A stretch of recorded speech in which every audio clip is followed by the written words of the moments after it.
Selamat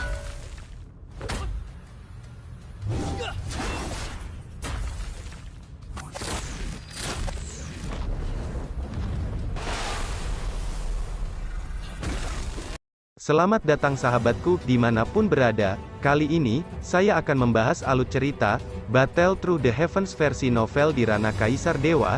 Harap maklum, jika antara narasi dan gambar tidak nyambung, karena apa yang saya sampaikan ini, belum rilis filmnya, matur suwun.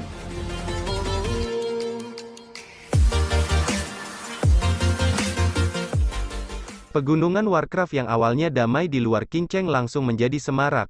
Karena semua orang tahu bahwa gua reruntuhan yang tersembunyi di pegunungan Warcraft akan segera dibuka.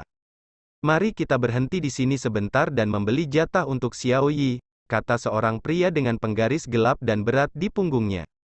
Setelah terburu-buru seharian, Xiao Yan dan Yueru juga datang ke titik pasokan di pinggiran pegunungan binatang iblis, menunggu reruntuhan dibuka. Karena Xiao Yan tahu bahwa Xiao Yi adalah peri api, untuk mencegah orang lain mengetahuinya, dia juga secara khusus menyempurnakan pil transformasi tingkat 6 untuk Xiao Yi, sehingga dia bisa mengubah bentuknya, dan sekarang dia benar-benar menampilkan Xiao Yi sebagai binatang kecil, juga sangat lucu dan kejam. Namun, aneh untuk mengatakan bahwa Xiao Yi tidak menolak ramuan obat atau bahan obat jenis api, dan nafsu makannya sangat meningkat. Itulah sebabnya Xiao Yan pindah.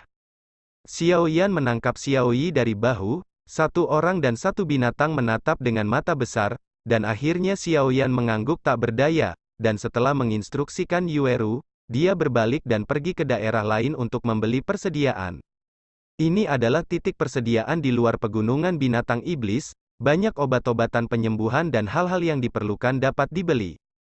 Di area persediaan, Xiao Yan menemukan seorang pelayan, dan setelah menjelaskan semua yang dia butuhkan, yang terakhir memintanya untuk duduk sebentar dan pergi untuk bersiap. Jadi, Xiao Yan duduk di sini dengan bosan dan menunggu sambil memegang Xiao Yi, yang sangat muak dengan tampilan pantom bis ini.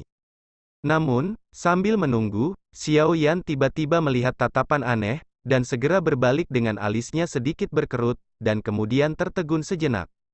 Karena dia melihat, tidak jauh di belakangnya, seorang gadis cantik dengan rambut hijau panjang, menatapnya dengan mata besar, dan bahkan setetes air liur jatuh dari mulut kecilnya. Xiao Yan entah kenapa terlihat oleh gadis berambut hijau, dan hanya ingin bangun. Pada saat ini, gadis berambut hijau itu juga berjalan dengan cepat, sehingga Xiao Yan menyadari bahwa matanya tidak melihat ke arahnya, tetapi pada Xiao Yi dalam pelukannya. "Apa yang kamu lakukan?" Xiao Yan menatap gadis berambut hijau itu dengan waspada. Gadis berambut hijau menyeka air liur kristal dari sudut mulutnya, mata hitam dan putihnya yang besar meledak dengan emosi yang sangat panas, dia menatap Xiao Yi, dan suaranya yang lembut membuat orang menggigil. "Adik laki-laki, jual binatang kecil ini kepadaku. Berapapun uangnya, berapapun harganya, aku rela." "Beli Xiao Yi." Xiao Yan sedikit mengernyit, lalu berkata dengan tegas. "Jangan menjualnya." Xiao Yan menggelengkan kepalanya dan menolak dengan rapi.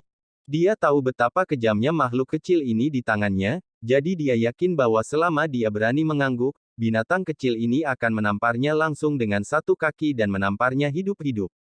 Ketika gadis berambut hijau melihat penolakan Xiao Yan, dia sedikit cemas, dan buru-buru berkata, "Adik laki-laki, jual padaku, aku akan memberimu 5 juta koin emas. Bahkan jika itu adalah keterampilan bertarung peringkat abadi." Sambil menggertakkan giginya, dia melihat Xiao Yi dalam pelukan Xiao Yan.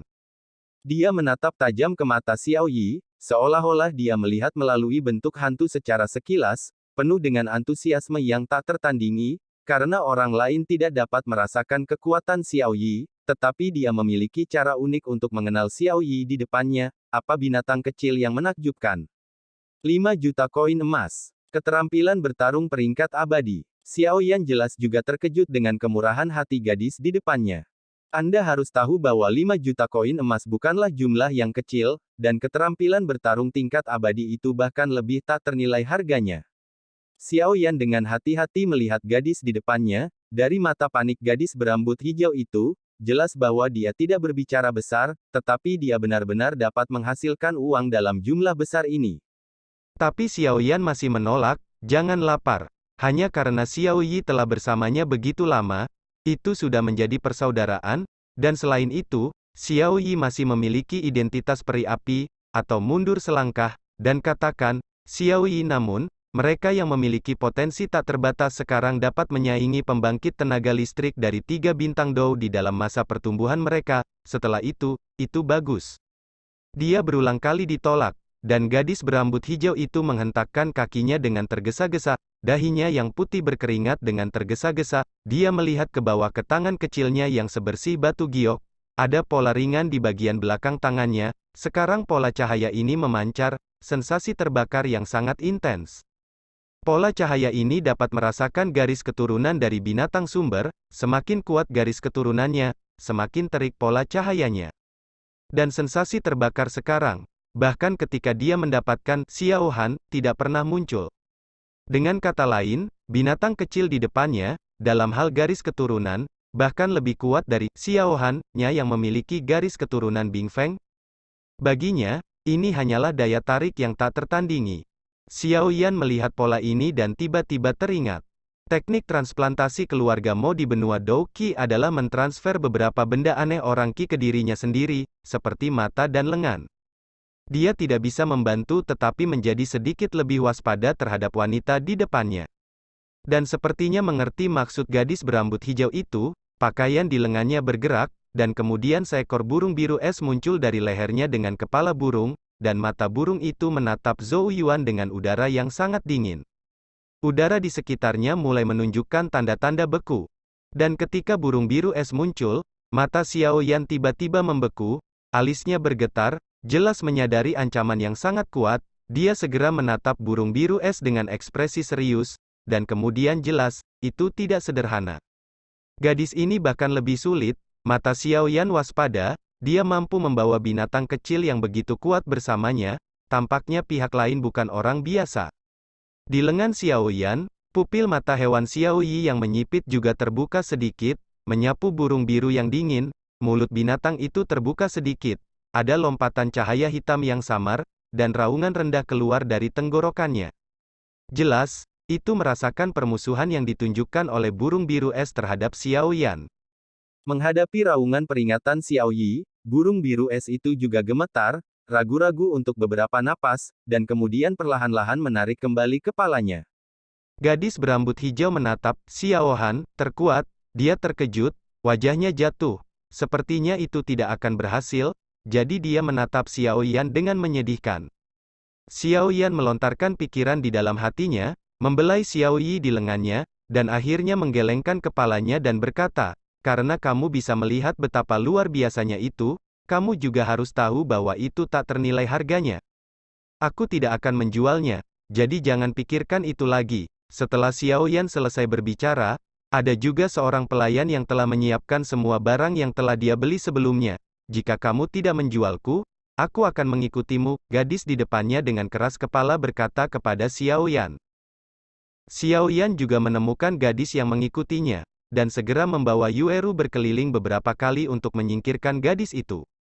Aku sangat kesal, kenapa aku kehilangannya, binatang kecil itu sangat kuat, gadis itu menghentakkan kakinya ketika menyadari bahwa dia sangat malu dengan Xiao Yan. Menurut Yueru, pegunungan binatang iblis di luar Qingcheng, juga dikenal sebagai pegunungan es dan salju, seharusnya menjadi pegunungan paling agung dan agung yang pernah dilihat Xiao Yan selama bertahun-tahun. Awan tebal dan kabut menyelimuti sebagian besar pegunungan, sehingga sulit bagi orang untuk melihat apa yang dikandungnya. Selain itu, tampaknya ada energi yang sangat besar yang terkandung di dalam awan dan kabut. Di bawah energi yang sangat besar ini, bahkan Xiao Yan tidak membantu tetapi merasa sedikit kedinginan. Tidak heran tidak ada yang berani terbang dari ketinggian, jalan di langit hanyalah jalan buntu. Berdiri tinggi di langit, melihat ke bawah pada titik masuk pegunungan di bawah, dan melihat lautan hitam pekat yang hampir pekat, Xiao Yan tidak bisa menahan perasaan sedikit kesemutan di kulit kepala. Apa yang disebut godaan penciptaan besar pasti tidak akan kecil. Ketika dia melihat begitu besar setelah kerumunan, dia masih tercengang, untuk mendapatkan kesempatan yang sangat kecil dari orang-orang yang tak terhitung jumlahnya ini. Kesulitan ini benar-benar tidak biasa. Dengan senyum masam, Xiao Yan membawa Yueru dan Xiao Yi di pundaknya untuk memilih tempat terpencil, lalu menurunkan tubuhnya dan melompat dari gunung. Dalam beberapa kilatan, puncak pohon muncul di luar pegunungan salju, di atas, miliknya mata seolah-olah menyapu, dan dia menemukan bahwa sebenarnya ada banyak orang yang duduk bersila di puncak pepohonan di sekitarnya. Karena pegunungan es dan salju dikelilingi oleh awan dan kabut sepanjang tahun, dan ada banyak monster kuat, hanya ada 3 titik masuk yang aman, dan tempat Xiao Yan sekarang adalah salah satunya, tetapi pintu masuk saat ini telah diblokir, diduduki oleh lautan manusia. Sama seperti Xiao Yan menghela nafas diam-diam untuk adegan besar ini, kicau derek yang jelas dan keras terdengar dari langit yang jauh tiba-tiba, dan segera menarik banyak tatapan di sekelilingnya. Xiao Yan juga mengikuti pandangannya, hanya untuk melihat di kejauhan, seekor bangau raksasa dengan energi berwarna-warni, mengepakkan sayap raksasanya, dengan cepat terbang menuju salah satu dari 3 pintu masuk pegunungan es dan salju. Matahari bersinar di atas burung bangau berwarna-warni, bulu-bulunya, pantulannya menyilaukan dan cemerlang. Apakah segelnya akhirnya melemah? Xiao Yan melihat badai energi di pintu masuk dan mau tidak mau bertanya. Waktu berikutnya dihabiskan menunggu seperti biasa, dan ketika penantian semacam ini berlangsung selama hampir 3 hari, energi antara dunia ini akhirnya tiba-tiba menjadi bergejolak. Pada saat energi bumi baru saja berubah, Xiao Yan, yang sedang duduk bersila di atas pohon, tiba-tiba membuka matanya yang sedikit tertutup, dan tatapan aneh melintas di matanya. Apakah akhirnya waktu untuk memulai? Gunung-gunung besar diselimuti kabut. Pada saat ini, seperti binatang purba yang akan bangun, serangkaian suara gemuruh rendah datang dari langit pegunungan yang tinggi, dan disertai dengan suara keras ini, ada juga energi yang luar biasa. Wow, di awan tebal dan kabut, energi besar melonjak dengan cepat, dan pada akhirnya, bahkan ada suara ombak seperti gelombang laut. Pemandangan aneh ini membuat banyak orang berseru dengan takjub, alam memang penuh keajaiban. Gelombang energi besar, disertai dengan gelombang, setelah beberapa saat, benar-benar mengalir keluar dari awan dan kabut, dan dengan cepat menyebar, menakuti beberapa sosok yang tinggal di langit dengan tergesa-gesa menyapu. Jika mereka ditangkap oleh gelombang energi yang menakutkan, bahkan Doudi yang kuat harus mengupas kulitnya jika dia tidak mati. Gelombang energi besar berubah menjadi warna-warni, di bawah sinar matahari, seperti sungai yang luas dan berwarna-warni, menggantung di langit. Itu sangat indah, tetapi di bawah keindahan ini, ada krisis mematikan yang tersembunyi. Gelombang besar energi warna-warni terus menyebar dari pegunungan. Pada saat ini, banyak orang dapat merasakan bahwa energi di pegunungan es dan salju secara bertahap menjadi ganas dan megah. Sepertinya pegunungan es dan salju telah menjadi magnet, menarik semua energi antara langit dan bumi di dekatnya. Menghadapi pemandangan yang begitu spektakuler, bahkan Xiao Yan tidak bisa menahan diri untuk tidak tercengang. Dengan persepsi jiwanya yang luar biasa, dia bisa merasakan lebih jelas bahwa energi dalam gelombang warna-warni telah mencapai tingkat tertentu, sungguh tingkat yang menakutkan. Seperti yang diharapkan dari benua Doudi dari pesawat atas, pemandangan yang luar biasa, bagaimana Anda bisa melihatnya di tempat lain? Dengan tawa ringan, Xiao Yan berdiri dan mengalihkan pandangannya ke pegunungan es dan salju. Pada saat ini, energi di pegunungan telah tumbuh ke tingkat yang mencengangkan. Tidak perlu waktu lama untuk berkultivasi di sini, tapi pasti akan dapat hasil 2 kali lipat dengan setengah usaha. Tidak heran setelah mengetahui bahwa peluang besar tidak dapat direbut, masih banyak orang yang tertarik, mungkin banyak orang yang benar-benar berjuang untuk mendapatkannya. Manfaatkan waktu di pegunungan ini, mari kita praktikkan beberapa ide. Matanya beralih dari pegunungan, dan akhirnya berhenti di tempat pegunungan masuk. Di sana, lautan manusia yang luas mulai bergerak. Dimanapun itu, yang pertama selalu memiliki manfaat khusus. Yang pertama siapa yang masuk akan mendapat efek terbaik. Jadi semua orang ingin menjadi yang paling beruntung dulu. Melihat lautan manusia, Xiao Yan tersenyum sedikit, dan ada sedikit api di matanya. Kali ini, pertarungan peluang besar agak di luar dugaannya. Agaknya kompetisi ini akan sangat menarik, dan dia juga ingin untuk mencobanya. Generasi muda ini dekat King Cheng di benua Xuanling. Langkah apa yang benar-benar bisa kita capai? Berapa banyak perbedaan antara Anda dan mereka?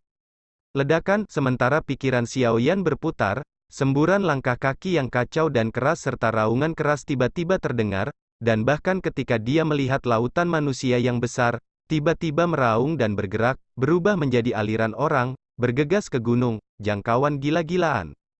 Yueru, pergi ke reruntuhan dan ikuti aku dari dekat, ayo pergi ke tujuanmu dulu, adapun kesempatan, tidak ada terburu-buru, meskipun peluang besar ini memiliki godaan besar, itu juga memiliki ancaman fatal. Xiaoyan, kata Shen.